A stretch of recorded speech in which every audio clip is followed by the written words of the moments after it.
You start to doubt yourself, you start to question yourself, and then that spiritual nudge, you may Yes. discount it because you're not trusting what's coming up within you. And I do believe that we all have gifts and talents and knowledge and value. And sometimes the society we live in, the culture we live in, the people we live around, the people who love us the most, they may not recognize it because they have their own stuff that they're working through.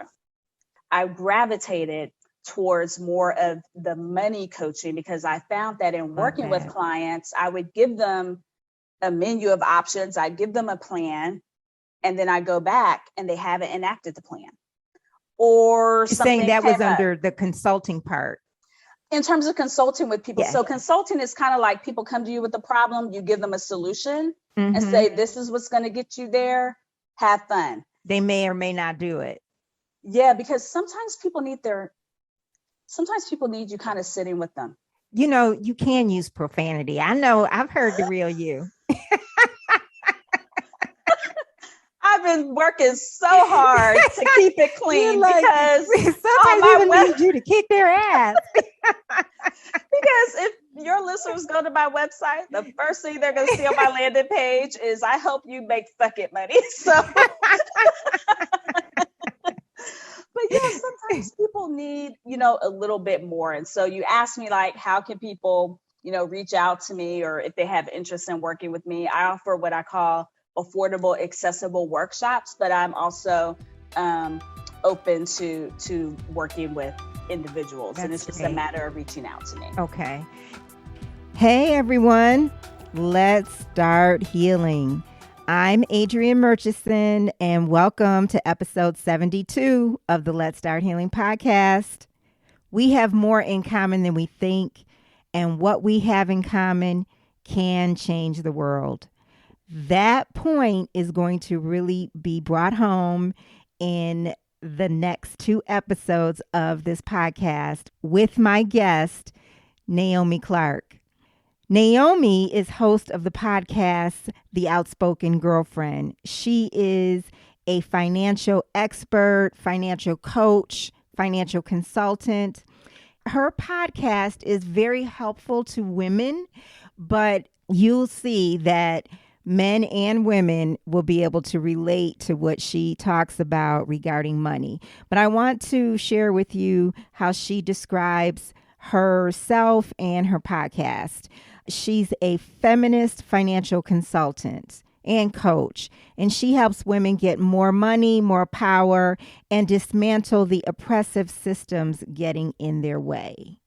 And she's pretty deep. She is a pretty deep, dynamic woman.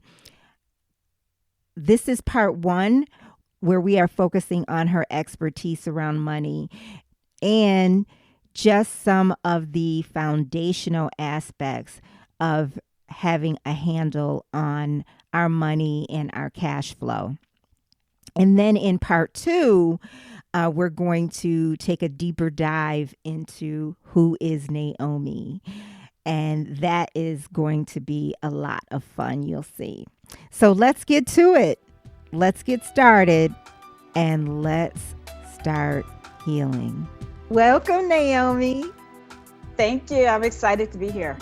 I'm excited to meet you in person. I'm so glad you're here. Thank you for doing this. And I have listened to you, and no one wants to deal. Well, I shouldn't say no one, because you do. And there are many others out there like you who find money fun. Yeah, there are a few of us out here who are wild and crazy and actually think it's fun to talk about money. Yes. And so I have to say that when our mutual friend, Stephanie Dean, told me about you, and she shared one of your Zooms with me, and I went into it thinking, oh God, this is going to be like nails on a chalkboard. One more budgeting webinar. Yes, it was really, really great. So talk about the Outspoken Girlfriend and your approach to money management. Absolutely. So first, thank you again for having me on the podcast. And before I get into my podcast, Outspoken Girlfriend, and some of the things I do in terms of helping women get more money and more power and really dismantle all of the oppressive systems getting in their way, because I will definitely get into that a little bit later on in the show. But I do like to start off by acknowledging our lineage. As a citizen of the United States, I am calling in on stolen land. I'm calling in from stolen land. I live on the traditional homeland land of the Muskogee Creek Nation, also known as Decatur, Georgia. And it's important that we acknowledge the founding of the United States, the founding of this country was built on land that was stolen. The resources on the land, the resources within the land, as well as the wealth of the US was built on the backs of the stolen lives of enslaved Africans. And so when we talk about money, let alone talking about anything in our culture, in modern society, for those of us who are in the US, I believe it's critical, especially today, where there is an assault on truth. It's critical that we acknowledge this is where we're starting from. And when we acknowledge that, then we can start to shift and really understand the context within we are making decisions, such as with money. And so I just wanted to, start with that. I love it. Yes, yes, because, the language of finance, when we talk about assets and liabilities and general ledgers and cash flow statements and all of these things, at times it can become intimidating for some folks. I do think that there are a lot of financial pundits out there that depend on folks feeling disempowered and feeling intimidated and not trusting themselves. I think a lot of financial folks out there depend on that, because when you don't trust yourself, what happens? You're more susceptible to what others are telling you, to what others want you to do. And so when it comes to the Outspoken Girlfriend, that's the name of my podcast, because I found myself, I launched my podcast in 2019, and I found the podcast, what do you want to call it? Like the whole idea of podcast. I didn't even know what a podcast was up until I want to say 2016. I never paid attention to the little purple button on my iPhone in all these years. And a lot of people haven't. I was walking with a girlfriend and she was like, yeah, I was listening to this podcast about how to tidy up your house before company. And I was like, well, forget the tidying up. But I was what's a podcast? And I was too embarrassed at the time. Nowadays, I would like, what is that? I asked the questions. But at the time, I was too embarrassed to ask outright what that was. And so when I found podcasting, I just really became enamored with how much content is out there. And because I believe in personal development, and because I believe in the power of change, and I believe that as human beings, we all have value, no matter who we are, no matter what we believe. But I also believe that there is value in learning from others. And so wait, before you go too far, because you're saying so much, and it's so powerful. It's so powerful. Let me back up just a little bit. I love you. Just slow me down whenever you need. I love what you were sharing about Native American land, and where does that come from in you? You're saying it from a truth, 1,000% truth, and a place of power and no shame. That is what was coming up for me. You have no shame in saying that, because I think that I'm always thinking about what somebody else is thinking, as I'm talking. Oh, they're thinking this as I'm saying that. And you're not concerned about that at all. And would you just speak to that a little bit? I love it. Speak to it. Yes, I will speak to it. So, oh my goodness, where does that come from? That's such a fabulous question. I think for me, it really comes from a place of not wanting people to feel like they are not worthy. And let me explain. There are people who have privilege. They have privilege because of the families they were born into. They have privilege because of the color of their skin. They have privilege because of their gender. They have privilege because they may be able-bodied. they have privilege because they learn in a manner where it matches how education is taught in our school system. So there's all sorts of privilege depending on the lens through which you look at it. Mm-hmm. So if you have some people that have this privilege, that means there are other people who have barriers and issues and obstacles through no fault of their own that in their life they must overcome. And when folks don't understand context and history, one can start to internalize as something's wrong with me. Yes. Yes. Something's wrong with how I think. I don't believe my own feelings. You start to doubt yourself. You start to question yourself. And then that spiritual nudge, you may discount it because you're not trusting what's coming up within you. And I do believe that we all have gifts and talents and knowledge and value. And sometimes the society we live in, the culture we live in, the people we live around, the people who love us the most, they may not recognize it because they have their own stuff that they're working through. Yeah. And so with that, I'm a lover of history and politics. And so with that, I like to provide, I guess, a frame for people to think about themselves within. So for those of us who are American, those of us who believe in basic civil rights and liberties for all people, it's important to understand, how did we get here?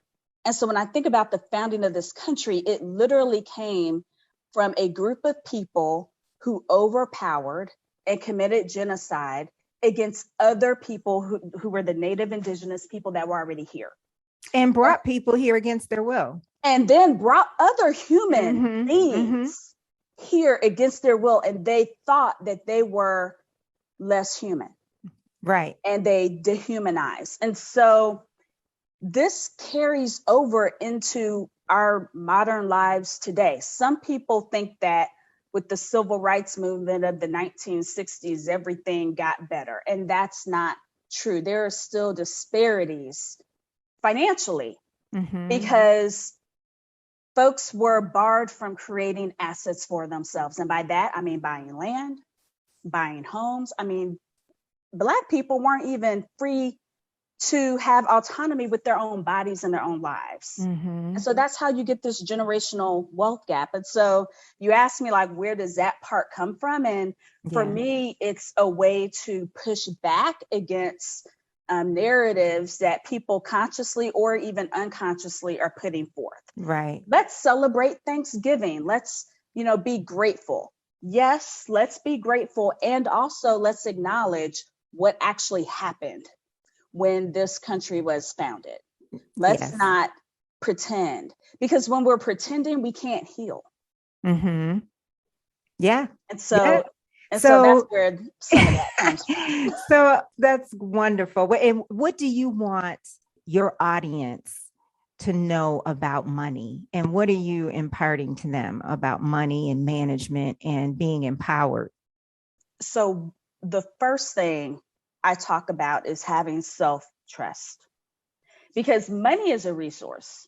Your time is a resource. What you give your attention to is a resource. Your energy is a resource. And in our society, money is a resource. It's how we secure safety. It's how we get our basic needs met. It's also how we can get closer to our dreams. It's how we can help our loved ones, how we help ourselves, the dreams we have for our kids and our grandkids, and just the legacy that we leave. So we have this real pragmatic need to understand money and understand that within the society we live within, there's really no getting around that. But at the same time, it starts with trusting, what am I using this money for?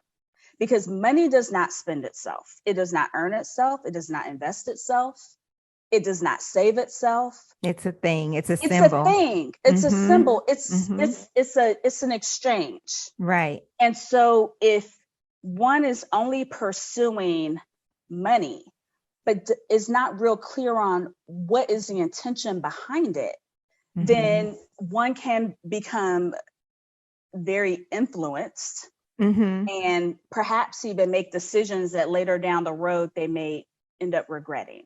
And so the first thing that I like for folks working with me to know is that you can trust yourself with money. I trust you with money. Yes, there's financial literacy. It's important to understand that you cannot save your way to a certain wealth bracket because of how our monetary system is set up. It means understanding the power of investing. It means understanding different ways to earn. But it's not just about cutting coupons, slashing expenses, feeling guilty because you want to go on vacation, even though you may have a couple $1,000s of debt on a credit card that you're carrying. Like, there are so many things that we bring into how we view ourselves with money. And so I like to start with foundational.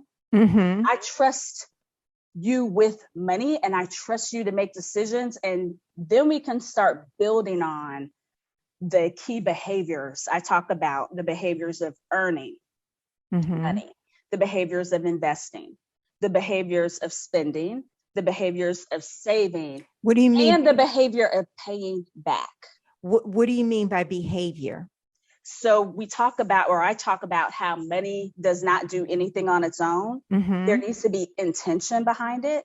There is a decision, and then there's an action. And that comes from the person who is deciding, how much money can I earn? What can I do to earn more? How much money can I save? What are the decisions if I have a savings goal? What are the decisions and therefore the behaviors I need to take to save? And so that's what I mean by the behaviors of how we use our money. It's a cycle. And depending on the season of life that you are within, your money cycle is going to flex and flow to what is currently happening in your life. So for parents that are new parents, daycare expenses, tuition, that looks a lot different from perhaps someone who isn't a caretaker, who doesn't have kids. And so it doesn't mean one decision is any better than the next. It just means for the season of life that you're within, you're going to have different decisions you're making behind your earning, your investing, your saving, your spending. And if you take out a loan or borrow money through some way, shape, or form, how can you be in integrity and pay it back? Mm-hmm. Yeah, because how does it, I mean, you just said you can be in different stages, of life. Regardless of a stage, how do you get started? How does a person start from where they are? What if they're in trouble? Like, what if they're like way behind the 8 ball? How do they get started? Yeah. The first thing is to look at the numbers, because at the end of the day, it is math, my friends. And I know some folks are like, I don't want to talk about it, but literally it is dollars and cents. It is math. There is no gray area. How much money do you have coming in? How much money do you have going out? If you have more going out than what's coming in, then you are upside down in terms of your cash flow. That means over time, you're either dipping into savings to keep up with your month-to-month expenses, or maybe you're taking on debt to keep up with your month-to-month expenses. And so if you don't get intimate with your numbers, if you don't set some time and really look at, okay, let me pull up all of my accounts and let me take a calendar and let me see what's the timing of if you're employed, my paychecks are coming in. Let me look at when all my bills are due, because cash flow, we've all heard the expression, there's more month at the end of the money. There's more month at the end of the yes. So, or put another way, there's not enough money at the end of the month.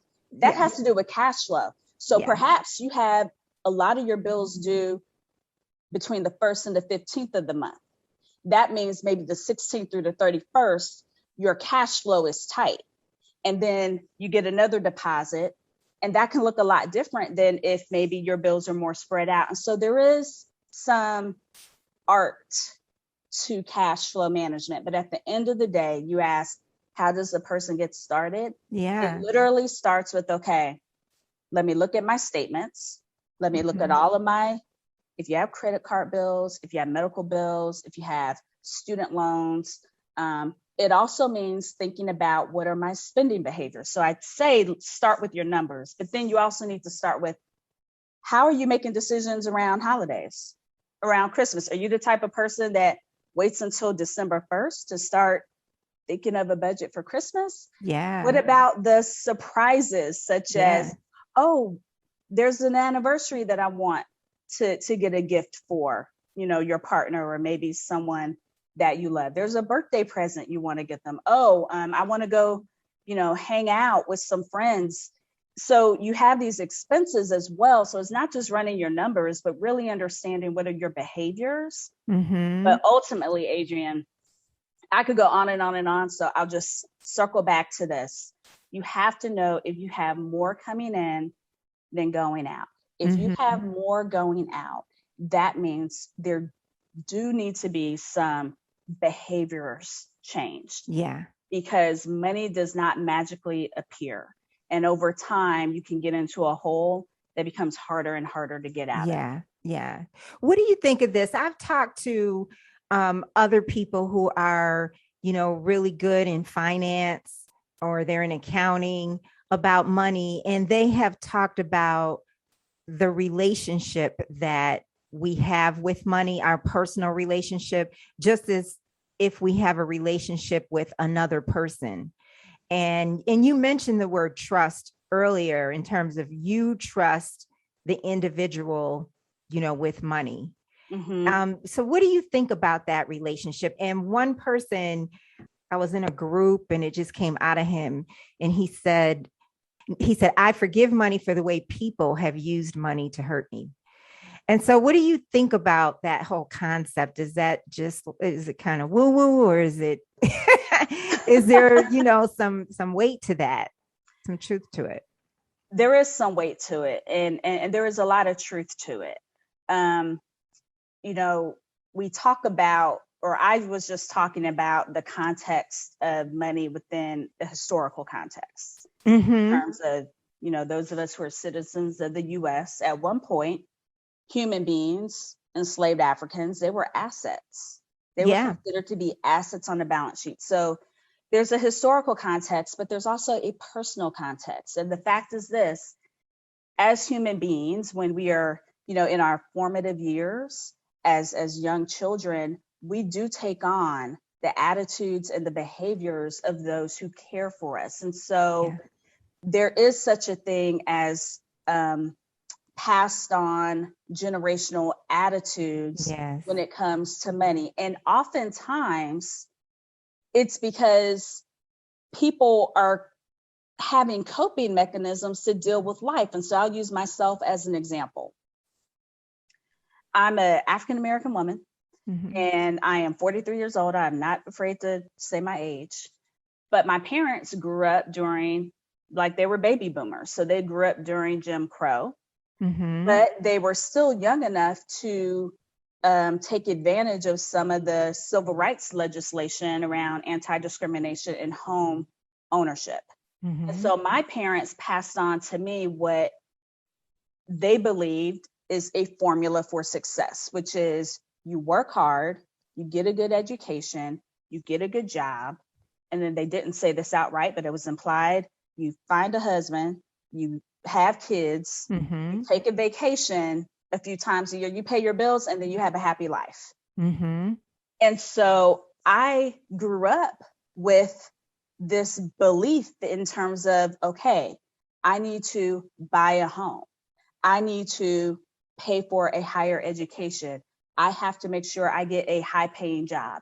That is the formula for success. And for Black Americans, that was the formula, because remember, we weren't allowed to purchase assets generations ago. But what can end up happening, and I will share what happened with me, is I started to lose sight of, well, what is the end result? What is really the end goal of me trying to continue to have more money coming in and make more and more money? At the end of the day, do I really just want to live my life where I'm just making money and killing myself over it, not having personal time, feeling like I need to hoard it because something may happen. Yeah. Who's the other shoe going to fall? That was a belief, a money belief that I grew up with, that I'm aware of. So I tend to have to face that. Okay, Naomi, you have this belief that the other shoe is going to fall. Why do you believe that? And so there is some weight to it. And this is why you will see people who, when they win the lottery, you read that they're broke some years later, because it's around the behaviors and the beliefs. There's something called money scripts, and I forget the name of the gentleman. He's a financial psychologist, and the name slipped my mind, but he did some studies and he coined the term money scripts. And there are different types of scripts that people run. You have people who worship money. They make decisions for the pursuit of money. There are people who are money avoidant. They don't want to talk about it. They don't want to look at it. When the bills come in, they want to have nothing to do with it. There are people who are very attentive to it, and they're tracking every single dollar. So these different behaviors behind how we're making decisions about our money. And I do agree that it does go to what are some of the formative things that we're taught, but then also what are some of the coping mechanisms that we've learned along the way, because life happens. And what worked 20 years ago may no longer work today. And so you got to be able to recognize that and give yourself some grace, but also take some, give yourself a little kick in the pants sometimes and say, okay, what was working then is no longer working now. So what can I do about it? So things change as life goes on, like you said. Yep. I heard Marianne Williamson say, I wish I could remember the book that she wrote around money. It's like up by my nightstand. But anyway, I heard her say she was talking about how much she needed for an event, to, I think, break even. And it was $100,000. This was like really early in her career, if I remember right. And so she did, but like she put in all this energy to this event. And I think she broke even at $100,000. And that taught her that to not put a dollar amount on a thing sometimes, to recognize that she has enough and be grateful for what she has, that leaves room for the abundance to come in, for more to come in. Yes. That makes sense. It makes a lot of sense. And so when I'm talking to folks about money, especially people who feel as if they don't have enough, or they're not saving enough, or there's a little bit of stress with their money, they feel like they can't, afford some things, or maybe quite frankly, they can't. And so there's this tendency to want to go to immediately start slashing expenses and cutting out things. And there is something to what we talked about in terms of abundance, not just looking at your bottom line, but how do you take a step back and say, how can I create more money right now? And I know that may sound woo-woo, but think about the things in your home. What are you using? What are you not using? Could you put it on Facebook Marketplace? What can you sell and get something for because you're not using it? What's a skill that you have? My husband, every Christmas time, I call her the banana pudding lady, because I can't make banana pudding how he likes it. But when I tell you, she drives up to our house every Thanksgiving, Christmas time with a pan of banana pudding. Like, some people may call that a side hustle, but that's an example of taking something that you're skilled at and earning some income from it. See, it doesn't always have to be, I need a big business plan and I need to understand business management and finances. So do an inventory of what are your skills, what are your talents, what you enjoy to do, I love what that. you already have. And so don't just try to create space in your budget or your finances from a bottom line, cutting expenses, but create money. Create it. What's the one, what's one common thing, if there is, that people think about money that you wish you could change their perspective about? Debt shame. Every single time, Adrienne, every single time. The shame that folks feel about carrying a credit card balance, the shame that people feel about maybe having student loans that they've been graduated for, I don't know, 20 years and they have loans that they're paying. The shame that people feel around just the debt that they have. And I call it debt shaming culture, because there is a culture of wanting people to feel ashamed about their debt. Because when you feel shame about something, you're going to try and do everything you can to not feel that shame, to not feel that pain. So what might that look like? It might mean avoiding adding up all your credit card bills on one spreadsheet. Don't just look at them onesie twosie and don't have the general number in your head. It may mean, not really looking at how much interest is costing to carry. It may mean that you can't see how debt may have taken you closer to your dreams, because maybe you did not come from a family where there was generational wealth, where people could pay your tuition for you, where people could necessarily help you put a down payment on a home. Medicine is expensive. There are some people who have to make really tough choices between, do I get the medicine I need and use a credit card to get it, or do I pay the light bill, or do I buy that football uniform for my kid because I want my kid to have the experience of being on a football team. And then also, debt shame prevents people from sometimes seeing the broader picture in terms of how easy the consumer debt industry makes it for folks to get access to credit. They make money off of folks being in debt. Then when you feel shame about being in debt, what's the first thing you do when you get that tax refund? Oh, let me hurry up and pay off this credit card bill. Well, hold up. Let's pause. Because if your savings aren't adequate when the washing machine goes out, when there's a hole in the roof, when you got to change your tires, what's going to happen? You're going back to a credit card because your savings, your planned expenses were not robust enough. Or hold up, maybe we take half of it and pay and start paying down some of the credit card, and take the other half and put it in an investment, such as a 401k or an IRA.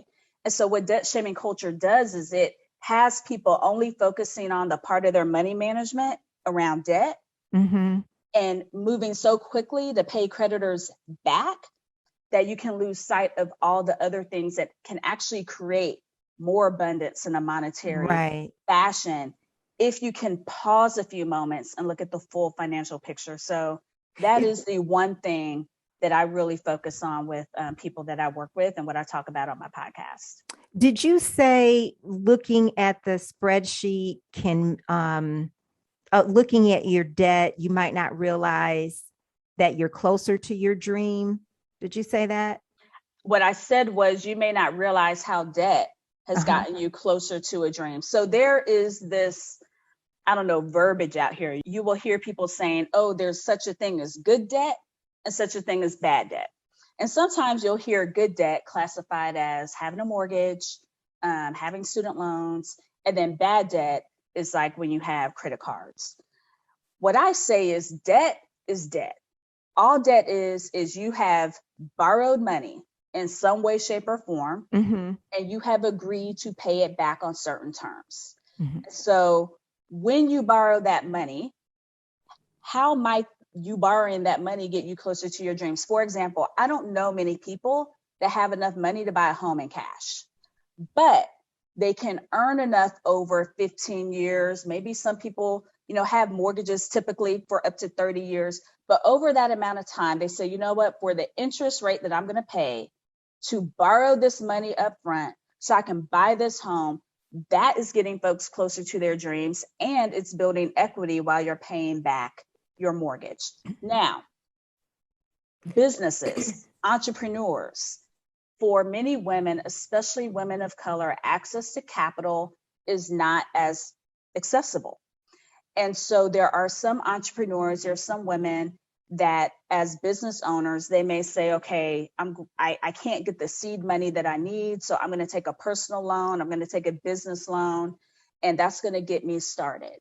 If someone had waited until they perhaps could have saved, I'm going to make something up, $20,000, if they'd waited, it may have taken them that much longer to start working on their dream of having their own business. Right. And so it comes down to this.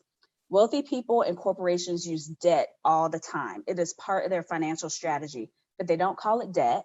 They call it leverage. And I can guarantee you there is not a wealthy person in the world who is wringing their hands over quote unquote financial freedom because they borrowed money. They're borrowing money to make money. Are you borrowing money to get you closer to your dreams in terms of home ownership, in terms of getting an education, in terms of building a business? It goes back to what that why is. And if the dream is, I'm borrowing money to have a big shoe collection, to be able to travel the world, no judgment from me. Mm-hmm. But ask why that is the catalyst for borrowing money. Yeah. Yeah. It's funny. This pandemic has really shown me, there is like a shame, I think, around the individual and how close the individual might be to one paycheck away or 1 month away from falling under. But to see, these corporations or small businesses go under, in the way that they have during the pandemic, I mean, it shows me that that is the culture. There's no separation, really. I think that sometimes, a person can feel like, oh, it's just me, or I'm doing something so wrong. But it's the way America is, I think. It is, and it's built into our laws. It's built into our tax code. So, for example, folks who earn money off of investments, capital gains, if you will, they are paying a lower rate in taxes than people who earn money from working. That's your wages when you get your when you have to report on your taxes. So why is that? Why is that the quote unquote investment class has a lower tax rate than people who work to earn their money? What is the difference? The difference goes back to just how these laws are made, the lobbyists who pass the laws on behalf of industries, on behalf of very wealthy individuals. And so there are tax codes written and financial institutions built around people who have wealth from investments versus people who earn their money through working. And that is real. Yeah. And so that is why, when we looked at the pandemic, there are some people on Wall Street, if you will, that continue to earn a lot of money off of the stock market. And you talk about the people, quote unquote, on Main Street who were having to shutter their businesses. And so this speaks to why voting matters. And I talk about this in my podcast a lot too, like why it matters that you understand the representation in government from your county government, state, federal, of course, the decisions that are being made on these school boards. I think the pandemic is really uncovering for a lot of people how your life is impacted by the beliefs and politics of just Joe Schmo down the street. Yeah. Yeah. And that impacts your pocket. Well, so tell everyone about your background. Like, is this a part of your 9 to 5, Monday through Friday career? I graduated from Georgetown University with the Bachelor's of Science in Finance. And so I guess I've liked money from the very start. In fact, I remember, and I think it's kind of silly that we expect teenagers to pick majors that are going to determine maybe what their careers are. But I do remember at 17 years old thinking, well, I'm either going to work in a business or own a business, so I better go to business school. And so that was like the start of me getting into understanding how finance works in a corporate setting, as well as my interest in a personal setting, because all of us have personal finances, which in some ways there are similarities to corporate finance, but in a lot of ways it's very dissimilar. Where did you go to business school? I went to Georgetown University, and they had the McDonough School of Business there in Washington, D.C. Yeah. And so that's my educational background. And then I have today happens to be 21 years that I've been working for my company, and I won't say the name of it Sure. necessarily, but I do work in corporate America, and I've had a lot of different positions across managing our accounts receivables and cash operations, logistics, project management. It's been and continues to be a really great career where I not only get to have an impact on the products that we are bringing into the homes of individuals, but also the people that I work with, such as our friend Stephanie. Right. And then because personal finance is something that I think is important for women, especially women of color, to really understand and to use. I think when women have more money, the world is a better place. Studies show that when women are financially secure, they invest more in their communities, they invest in their families, they invest in the goodness of the world. They're not necessarily hoarding, all the money for themselves. And so that being said, I founded my corporation, Her Money Map, in 2019 because I wanted to find a way to work directly with people on their personal finances, especially when they have money coming in, but they have money going out and they don't know what's happening. And they're like, I know how to do math. I can read, but for some reason, I don't know where my money is going. And that's how you got one of my workshops, because I do take a completely different approach than I think the typical personal finance folks that are out here. And it's because I use not just the context in terms of historical context so that people can ground themselves in terms of how they got here, not just personally, but from a systemic standpoint, but also taking a step back and saying, hey, managing your finances is more than just budgeting. Let's take a step back. Let's look at all the different behaviors and let's see for the goals that you have, for the season of life that you are within, what can we do to help you feel good about where you are today? Because I say financial freedom is a farce. It says that your freedom comes at some future point, typically when you, going back to debt shaming culture, when you've saved enough money to buy something in cash, when you don't have any debt. And I say, if your freedom is at some future point, what does that say about how you feel about your life right now? So let's flourish financially today. Let's heal the things that are getting in the way of us feeling good about where we are, even if you have credit card debt. Do you do individual consulting? Like if someone is listening to this and they want to, they're like, look, I need a money therapist. Yes. So when I founded Her Money Map, it was so that I can consult with individuals. I found though that I actually like coaching. And so what's the difference between consulting and coaching? Consulting is where you come to me, we get on a phone call, I ask you for some information, we figure out what your financial goals are, and then I give you a menu of options in terms of plans that you can enact to get you to where you want to be. With coaching, it's that plus, hey, let's really understand what's going on here. How can we make it so that what you're doing is sustainable? And so I gravitated towards more of the money coaching because I found that in working with clients, I would give them a menu of options, I'd give them a plan, and then I go back and they haven't enacted the plan. Or you're saying that was under the consulting part. In terms of consulting with people. So consulting is kind of like people come to you with a problem, you give them a solution and say, this is what's going to get you there. Have fun. They may or may not do it. Yeah, because sometimes people need you kind of sitting with them. You can use profanity. I know, I've heard the real you. I've been working so hard to keep it clean because sometimes people need you to kick their ass. Because if your listeners go to my website, the first thing they're going to see on my landing page is I help you make fuck it money. So,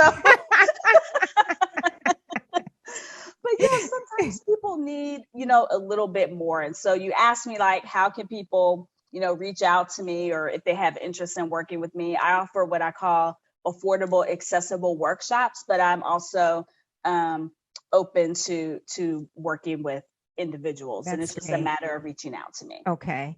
There's one thing that came up I thought was so interesting when I was listening to one of your workshops was about monthly drafts out of your account. And you you were like, don't do it. Stop it. Cut it out.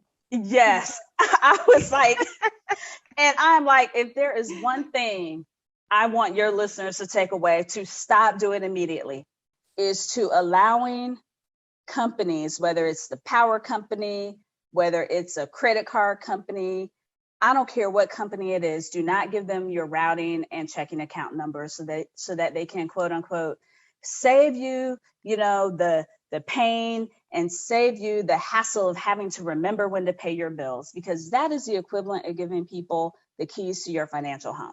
And I mean, that goes for giving them your credit card number too, as well. So not necessarily. Okay. I'm talking about your account where your deposits are going to. So most folks have a checking account, and if they're earning income, they'll have direct deposit of their paycheck into a checking account.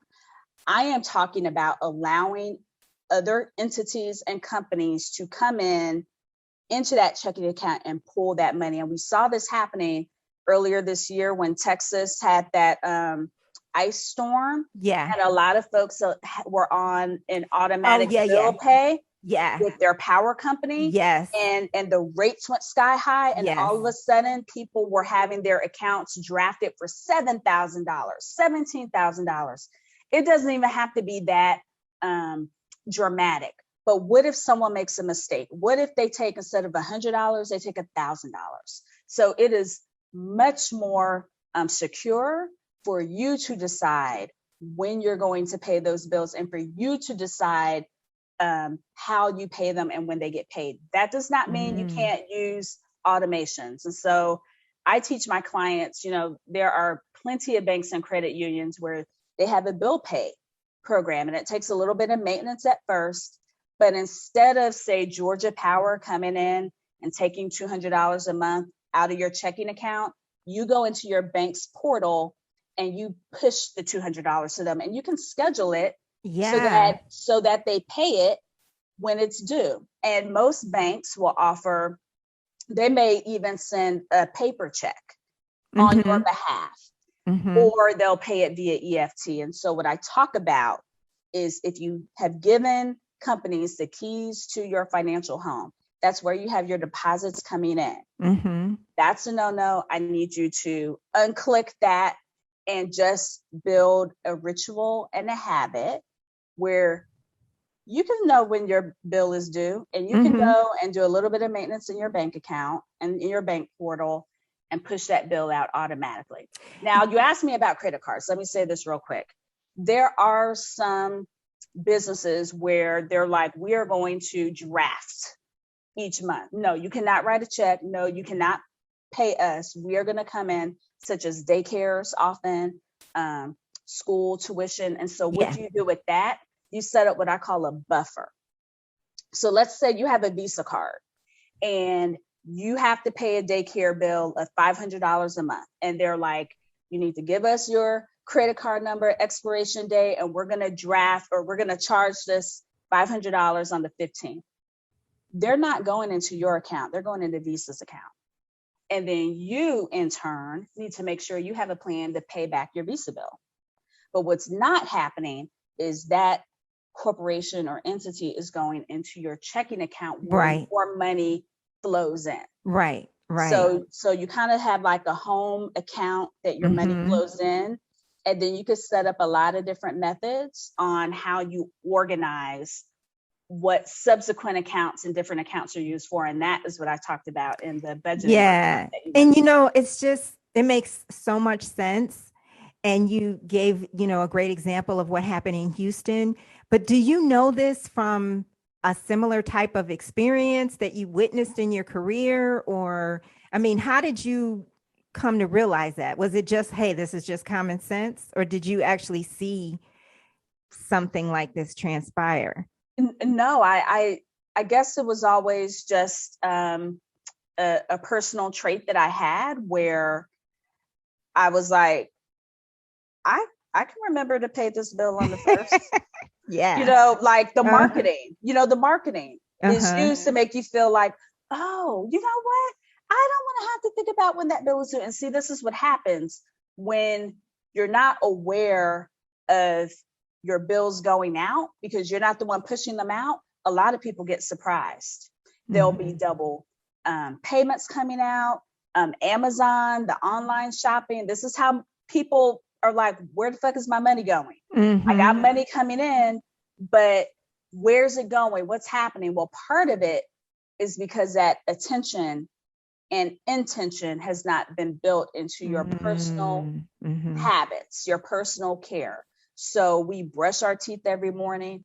Most of us shower or bathe every day. So how do you build a routine and a habit where you trust yourself that you can handle the agreements that you make with these companies that are giving you goods and services?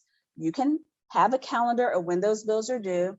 You can look at when your paycheck is coming in, and you can decide when you're going to schedule those bills to go out. You don't have to take on what these companies want you to feel like, which is that they're doing you a favor. They are not doing you a favor. This is more for them than it is for you. Exactly. Well, so let's shift a little bit. And I don't know, this question just comes from the very beginning of this conversation. This question just comes up for me. How would you describe who is Naomi? Ooh, depending on who you ask, I'm sure they'd have a whole bunch of different thoughts. Thank you for joining us. Be sure to tune back in to part 2 with Naomi Clark, the Outspoken Girlfriend. Remember, you can listen to all of the Let's Start Healing podcast episodes on traditional podcast platforms. Until next time, let's start healing.